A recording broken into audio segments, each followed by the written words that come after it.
Hello everyone. Welcome to Study Smart IAS PCS. I welcome you all to MCQ Aptitude Development Series. ये MCQ Aptitude Development Series है क्या? किस बारे में है? ये सीरीज़ है आपके अंदर हिम्मत जगाने की, आपके अंदर हिम्मत जगाने के कुछ ऐसे क्वेश्चंस को सॉल्व करने की जो आप यूजुअली एग्जाम में तो छोड़ देते हो या फिर पैनिक में आकर गलत कर देते हो। कल परसों ही यूपीएससी के ऑफिशियल आंसर की आई 2025 की, और बहुत से लोग जो 5 साल 10 साल पुरानी एलिमिनेशन टेक्निक्स लगा रहे थे वो बुरी तरह से मैड हो गए, सैड हो गए। राइट, एग्जामिनेशन हॉल में आप मैड ना हो जाओ, आप सैड ना हो जाओ, इसलिए ये सीरीज़ लाई गई है ताकि बिना किसी एलिमिनेशन ट्रिक के, बिना किसी फालतू के मार्केटिंग गिमिक के, आपको सिर्फ अपने ब्रेन पे, अपने लॉजिक पे भरोसा करके कैसे आप क्वेश्चन को पढ़ के सॉल्व कर सकते हो। सिर्फ आपको इंग्लिश आनी चाहिए, ढंग से इंग्लिश आनी चाहिए, समझ आना चाहिए। राइट, कि क्या लिखा हुआ है, क्वेश्चन क्या कह रहा है। हम क्वेश्चन को ध्यान से पढ़ के समझना बताएंगे कि कैसे आंसर क्वेश्चन में ही छुपे होते हैं। बस ज़रूरत किस चीज़ की है, मेरा ये वीडियो आपके काम तभी आएगा अगर आप एग्ज़ाम में कॉन्फिडेंट रहोगे तभी कॉमन सेंस काम करेगा। ये चीज़ मैंने हज़ारों बार बोल दी अब तक अपने वीडियोस में।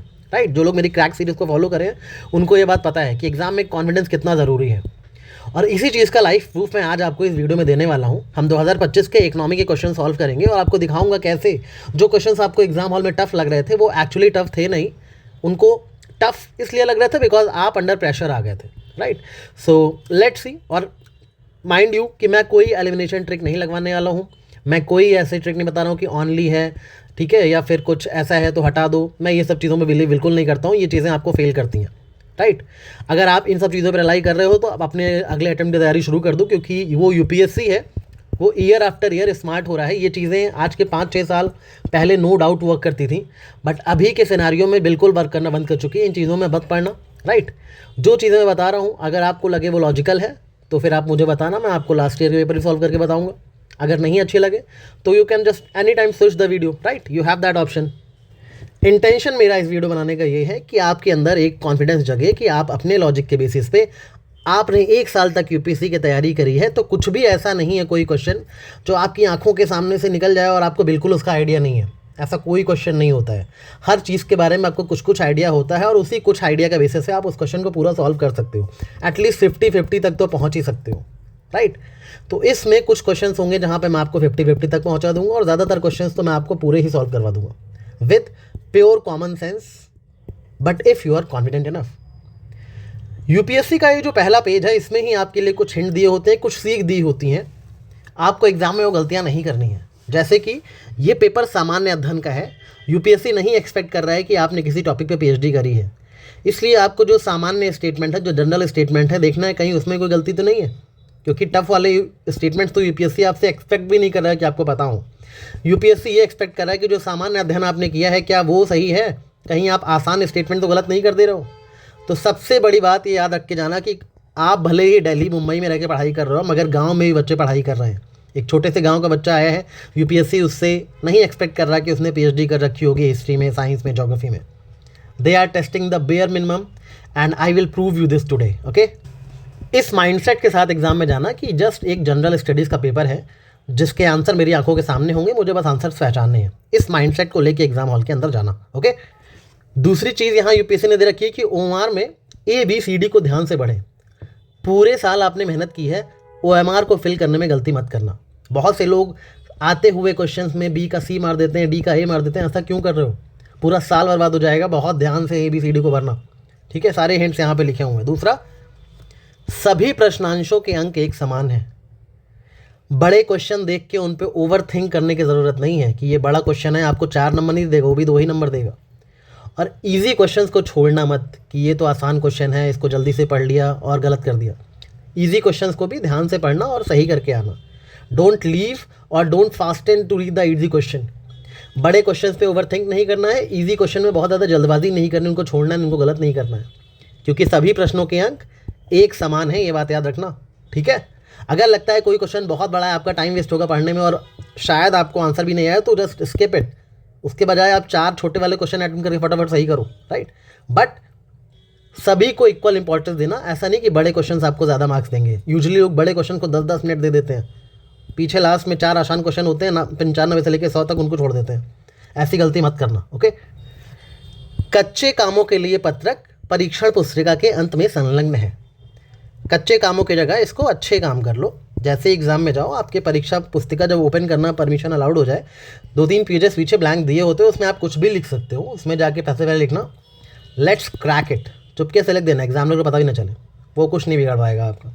You have to write let's crack it, या जिस भी भगवान को आप मानते हो, just write that I will do it. जो चीज़ आपको मोटिवेट करती है वो चीज़ लिखना, right. Just give yourself a positive affirmation before starting the paper itself.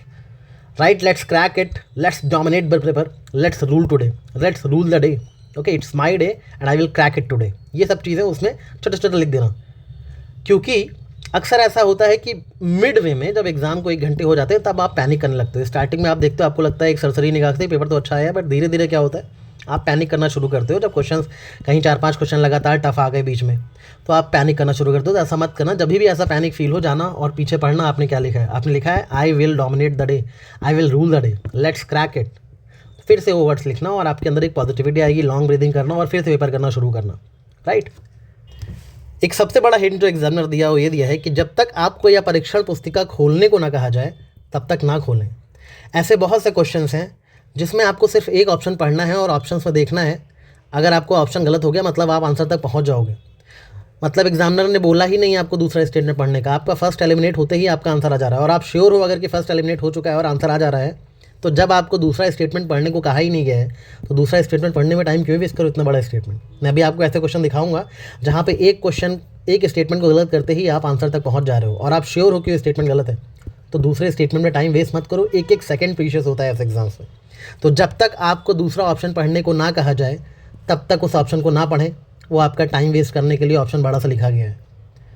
सो इन्हीं सब स्ट्रैटेजी पे हम चर्चा करेंगे। फिलहाल हम चलते हैं इकोनॉमी 2025 के क्वेश्चन पे और दिखाता हूँ कि इकोनॉमी में क्या चीज़ें वर्क करती हैं। इकोनॉमी में आपको ध्यान रखना है, बहुत टफ लगता है इकोनॉमी का paper. Basic English rule plus authority, 2 चीज़ें अगर आपकी कमांड है, ठीक है, अगर आप इंग्लिश मीडियम से हो तो अगर आपको लैंग्वेज समझ आ रही पेपर में क्या कहना चाह रहा है, और दूसरा चीज़ आपको ये पता है कि किसकी क्या अथॉरिटी है, थोड़ा सा कॉमन सेंस है कि क्या चीज़ आरबीआई करता है, क्या चीज़ सेबी करता है, राइट, तो आप इकोनॉमी के क्वेश्चन गलत नहीं करोगे और मेरी गारंटी है। मैं आपको दिखाऊंगा कैसे करना है। बेसिक इंग्लिश समझनी है और किसकी क्या अथॉरिटी है इस बात पे ध्यान देना है, तो आपके इकोनॉमी के क्वेश्चन गलत नहीं होंगे। सबसे पहले क्वेश्चन पे चलते हैं।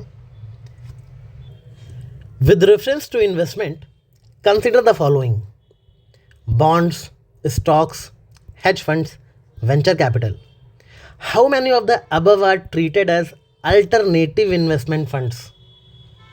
सपोज आपको अल्टरनेटिव इन्वेस्टमेंट फंड्स के बारे में ज़ीरो नॉलेज है, या शायद आती थी नॉलेज बट एग्जाम प्रेशर में भूल गए हो कि क्या होता है अल्टरनेटिव इन्वेस्टमेंट फंड। मैं तो भूल ही गया क्या क्या आता था उसके अंदर, मुझे नहीं याद आ रहा है, right. Even if you don't know about alternative investment funds, आपको अल्टरनेटिव का मतलब पता है। अल्टरनेटिव मतलब कुछ ऐसा जो बहुत कॉमन ना हो, किसी चीज़ का अल्टरनेट, राइट। अल्टरनेटिव इन्वेस्टमेंट मतलब कुछ ऐसा इन्वेस्टमेंट जो एक कॉमन इन्वेस्टमेंट नहीं है, कोई अल्टरनेटिव इन्वेस्टमेंट है, right.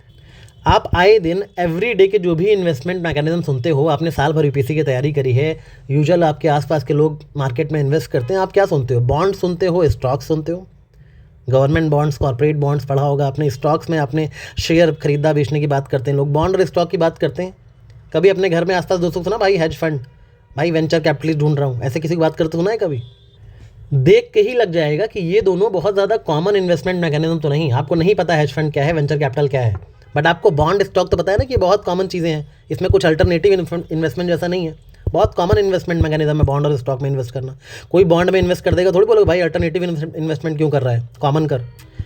Hedge fund, venture capital, आपको कहीं आपने अगर थोड़ा बहुत पढ़ा होगा तो आपको पता होगा कि मतलब ये कॉमन चीज़ें तो नहीं है, आपको इसमें एक्स्ट्रा फोकस डाल के पढ़ना पड़ा था जब आपने पढ़ा था। इतना तो याद आएगा एग्जाम में कि मुझे इसमें थोड़ा ज़्यादा मेहनत करनी पड़ी थी पढ़ने जब ये पढ़ रहा था मैं, तो इसी वजह से आपको समझ जाना चाहिए था कि इसमें 2 हैं जो कॉमन इन्वेस्टमेंट हैं और ये जो 2 हैं ये दोनों अल्टरनेटिव इन्वेस्टमेंट हो सकते हैं। इसलिए आपको ओनली 2 मारना था, ये भी नहीं पूछा था एग्जैक्ट कौन से हैं। कई बार ये ओनली 1 ओनली 2 ना बून भी साबित होते हैं। आपको बस पहचानना है कि 2 तो बड़े कॉमन है, ये दोनों अल्टरनेटिव लग रहे हैं और आपको ओनली 2 मार के आ जाना था। ज़्यादा ओवर थिंक नहीं करना था। अब अगर आप ओवर थिंक करते और सोचते कि नहीं अल्टरनेटिव इन्वेस्टमेंट फंड्स में क्या पता स्टॉक्स भी आता, वहीं ओवर थिंकिंग में आपका क्वेश्चन गलत हो जाता। आपने साल भर पढ़ाई की, आपको बताया कि भाई बॉन्ड, स्टॉक्स, ये सब तो बहुत कॉमन इन्वेस्टमेंट मैकेनिज्म है, इसमें ऐसा कुछ भी नहीं है कि alternative, right. Hedge fund, venture capital ये हो सकते हैं कि अल्टरनेटिव इन्वेस्टमेंट फंड्स हो, राइट। तो आप कर देते यहाँ पे only to और आपका सही हो जाता, right. That is how with just common sense you can solve some questions. अगर आप ओवर थिंक नहीं कर रहे हो तभी कॉमन सेंस काम करेगा, ओवर थिंक बिल्कुल नहीं करना एग्जाम में, ओके।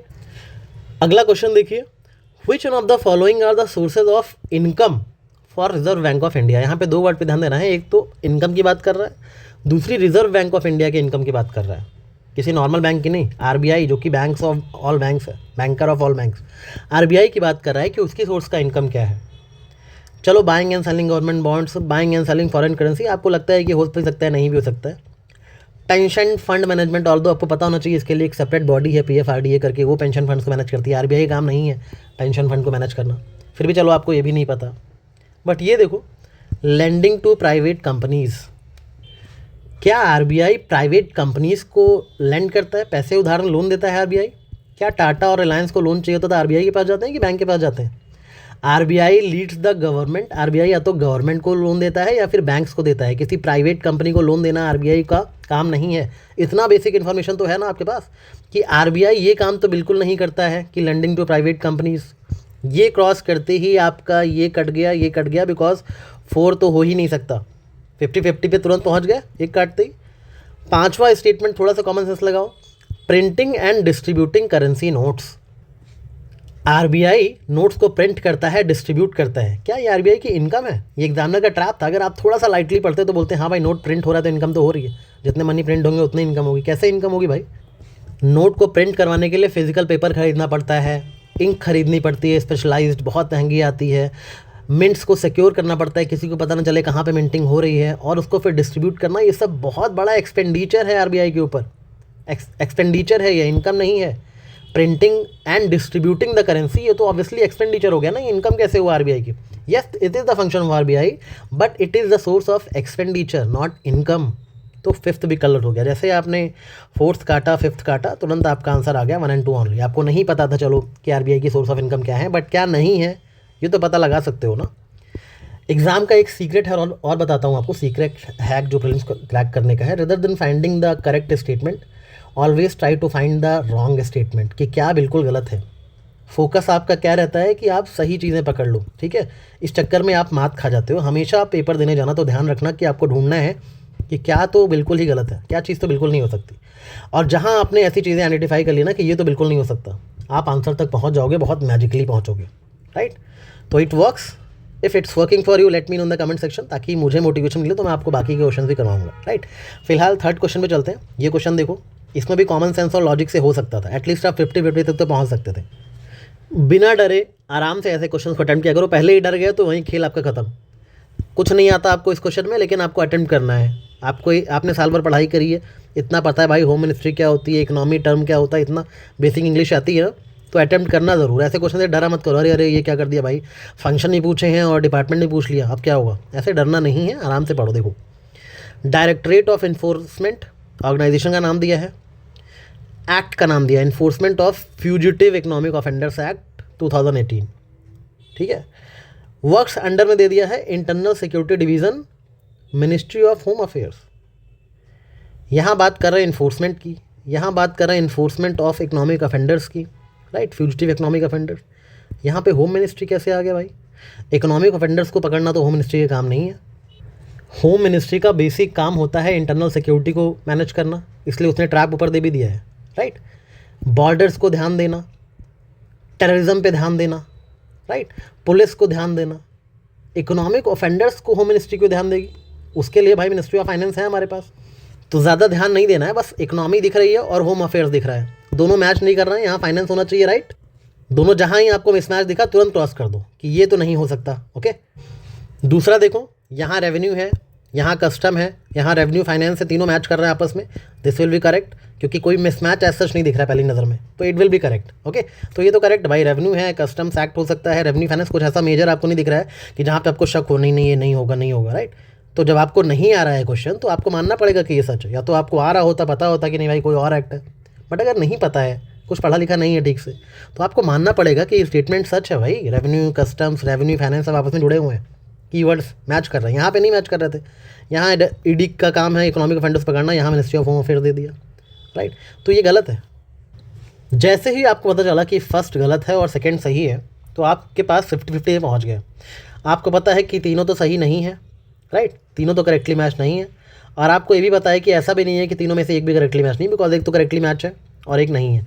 तो all of the 3 and none तो कट गए। अब आपको ओनली 1 और ओनली 2 में गैस करना है, मतलब 50-50 तक तो हम श्योर शॉट पहुँच गए।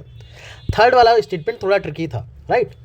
फिर भी अगर मैं एग्जाम लाइक कंडीशन में होता तो मैं डेटा मैनेजमेंट देखता और फाइनेंस मिनिस्ट्री देखता, तो मैं इसको गलत काट देता और मैं अपने सही आंसर तक पहुंच जाता। बट एक्चुअली ये सही है। डेटा मैनेजमेंट वाला ये जो DGS है, ये मिनिस्ट्री ऑफ फाइनेंस के अंदर आता है। यहाँ पे इसका फंक्शन गलत दिया हुआ है, राइट।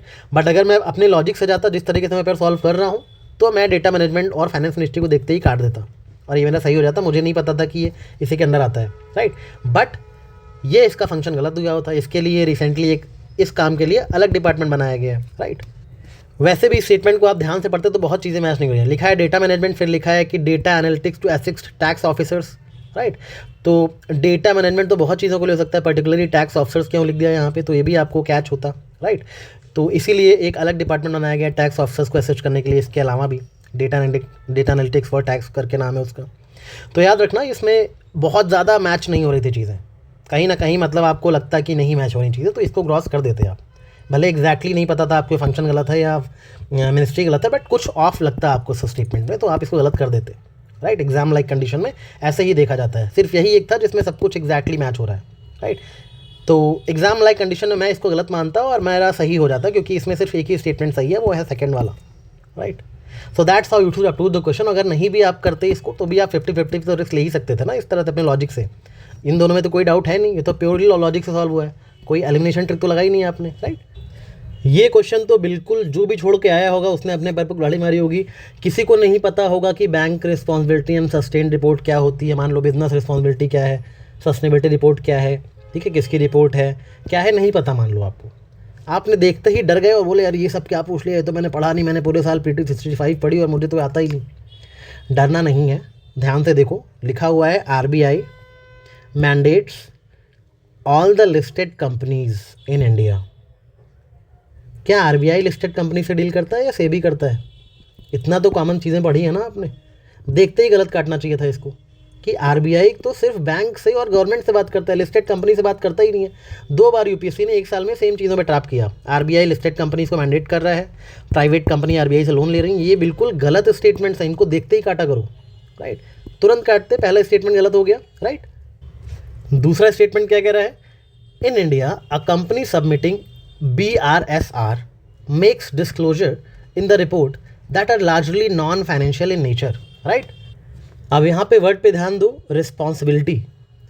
अगर कोई रिपोर्ट है तो किसी बिजनेस के रिस्पॉन्सिबिलिटी की और उसके सस्टेनेबिलिटी की बात करी, वो बिजनेस कितना रिस्पॉन्सिबल है और कितना सस्टेनेबल है, ठीक है। क्या रिस्पॉन्सिबिलिटी का मतलब प्रॉफिट एंड लॉस मेंटेन करना होता है? रिस्पॉन्सिबिलिटी का मतलब होता है बिजनेस कितना एथिकल है, क्या लेबर लॉस का ध्यान दे रहा है, क्या सोशल इम्पैक्ट है उस बिज़नेस का। रिस्पॉन्सिबिलिटी का मतलब तो ये होता है ना। क्या सस्टेनेबिलिटी का मतलब प्रॉफिट एंड लॉस होता है? इसका मतलब होता है भाई एनवायरनमेंट में कैसा इम्पैक्ट है बिजनेस का, कितना कार्बन फुटप्रिंट है, राइट, कितना रिसोर्स कंजर्वेशन कर रहा है बिजनेस।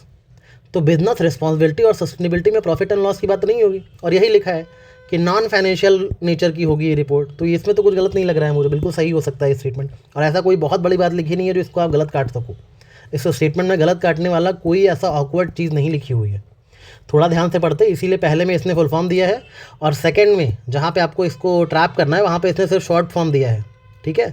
तो दोनों स्टेटमेंट को ध्यान से पढ़ते पता चलता है आपको कि सेकंड सही है and first one is wrong, right. अब ये वाला क्वेश्चन इसका प्राइम एग्जाम्पल है। ये जो मैंने आपको बोला था ना, जब तक आपको ये परीक्षा पुस्तक खोलने को ना कहा जाए तब तक ना खोलें, तो जब तक आपको दूसरा ऑप्शन पढ़ने को ना कहा जाए तब तक ना पढ़ें, राइट।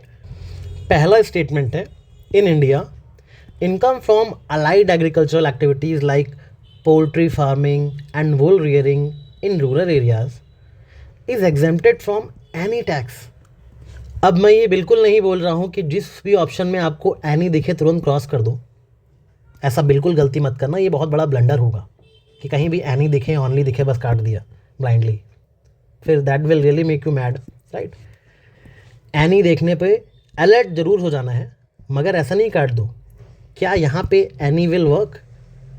आप मुझे बताओ कौन सी ऐसी गवर्नेंस की दुनिया है, कौन सी ऐसी एडमिनिस्ट्रेशन की दुनिया है जहाँ पे बिल्कुल एब्सोल्यूट एग्जेम्पशन दे दिया जाता है किसी एक पर्टिकुलर सेक्टर से, वो भी इतना प्रॉफिटेबल सेक्टर जैसे कि पोल्ट्री फार्मिंग, वूल रियरिंग, इनको किसी भी तरह के टैक्स से एग्जेम्प्ट कर दिया जाएगा। बिल्कुल 1 रुपये भी नहीं दोगे आप लोग टैक्स में, ऐसे कर दिया जाएगा क्या? अगर ये बोलते कि डिस्काउंट इन टैक्सेस, ठीक है, तो समझ आता भी, बट बिल्कुल ही 1 रुपया टैक्स इनसे कभी नहीं लिया जाएगा, बिल्कुल ही एग्जाम कर दिया जाएगा। ये तो एकदम स्टेटमेंट बहुत ज़्यादा एक्सट्रीम हो गया ना। तो आप अपने नॉलेज से, अपने कॉमन सेंस से इसको गलत कर सकते थे कि बिल्कुल ये तो सही नहीं होगा। और अगर यहाँ पे आपको पता लग जाता है स्टेटमेंट वाज इनकरेक्ट, बिल्कुल श्योर रहते हैं आप, तो ऐसा कौन सा ऑप्शन है जिसमें लिखा है स्टेटमेंट 1 इज़ नॉट करेक्ट? सिर्फ एक ऑप्शन है, ठीक है, सिर्फ इसी में लिखा है कि स्टेटमेंट इज नॉट करेक्ट, बाकी सब में घुमा फिरा के चीज़ें लिखी हुई हैं और तुरंत आपका डी आंसर आ जाता। सेकंड ऑप्शन पढ़ने की ज़रूरत भी नहीं थी अगर आप श्योर थे कि भाई फर्स्ट गलत है। Save time and move ahead, ये गलत है और यहाँ पे सिर्फ एक में ही है कि ये गलत है और आगे बढ़ो तुरंत। एक क्वेश्चन और देखते हैं। India has joined the minerals security partnership as a member. आपको नहीं पता, ठीक है, कोई बात नहीं। India is a resource-rich country in all the 30 critical minerals that has identified. अब ये बताओ, क्या इंडिया सभी 30 क्रिटिकल मिनरल से बहुत ज़्यादा अबंडेंट कंट्री है? आपको चलो 30 क्रिटिकल मिनरल्स की लिस्ट नहीं पता हो, बट इतना तो पता है कि लिथियम वगैरह भी क्रिटिकल मिनरल्स में आते हैं और इंडिया हमेशा लिथियम वगैरह बहुत ज़्यादा इंपोर्ट करता है, इलेक्ट्रिक व्हीकल्स बनाने हैं। आज इंडिया सोच रहा है कि अपनी लिथियम प्रोडक्शन बूस्ट की जाए, बट इंडिया में बहुत कम जगह ही लिथियम पाया जाता है। ये सारी चीज़ें आपने पढ़ी हैं। तो क्या इंडिया रिसोर्स रिच कंट्री है लिथियम के मामले? चलो, ये लिथियम तो बहुत फेमस है ना, कुछ तो पता होगा। आपको नहीं पता अगर क्रिटिकल मिनरल्स कौन कौन से हैं, right? In fact no single country on the earth is resource rich in all 30 critical minerals. तभी तो पार्टनरशिप कर रहे हैं सब एक दूसरे के साथ, राइट? जैसे ही आप अपने कॉमन सेंस से इस स्टेटमेंट को गलत करोगे, सेकंड कटेगा और सीधे आंसर तक पहुँचोगे। ये दोनों पढ़ने की ज़रूरत भी नहीं थी। सिर्फ सेकंड स्टेटमेंट अगर आप श्योर होते, एग्जाम हॉल में कॉन्फिडेंट रहते और डरते नहीं इतने बड़े बड़े स्टेटमेंट देख के, तो आपका क्वेश्चन सही हो जाता। अगर आपको मेरे ये लॉजिकल फैलेसी सही लगी, अगर आपको लगा कि ये मैं बिल्कुल जो बता रहा हूँ आपके दिमाग में घुस रहा है, तो let me know in the comment section. I will continue this series. और आप ये भी बताना कि आपको ये 2025 का पूरा पेपर एक पूरे वीडियो में चाहिए या मैं इसको थोड़ा थोड़ा करके सीरीज़ में चलाऊँ, क्योंकि आपका एग्ज़ाम पास है और आप चाहते हो कि बस थोड़ा थोड़ा ही दिमाग पे प्रेशर पड़े रोज़, राइट? रोज़ की थोड़ी 20-25 मिनट की एक्सरसाइज करवाऊँ। तो आप जैसा बोलोगे वैसे ही सीरीज़ कंटिन्यू होगी। तो let me know in the comment section. Also let me know कि आपको ये हैक्स पसंद आए या नहीं, राइट? ये प्योरली लॉजिकल बातें मैंने बोली हैं जो बोली हैं, और आगे आपको सारे क्वेश्चन मैं इसी तरह सॉल्व करके दिखाऊंगा, वो वाले जो आपको लगता है कि जो टफ क्वेश्चन हैं, राइट? कुछ तो बहुत आसान होते हैं, उनके पे तो ये लगाना ही क्यों है, बट हाँ, प्योरली इंग्लिश से, इंग्लिश अगर आती है आपको, कॉमन सेंस है, अथॉरिटी वगैरह पता है, तो you will be able to solve most of the questions, okay? So with this note, I want to end this lecture for today. See you tomorrow. Till then, take care, keep revising, and all the best for preparations. Thank you.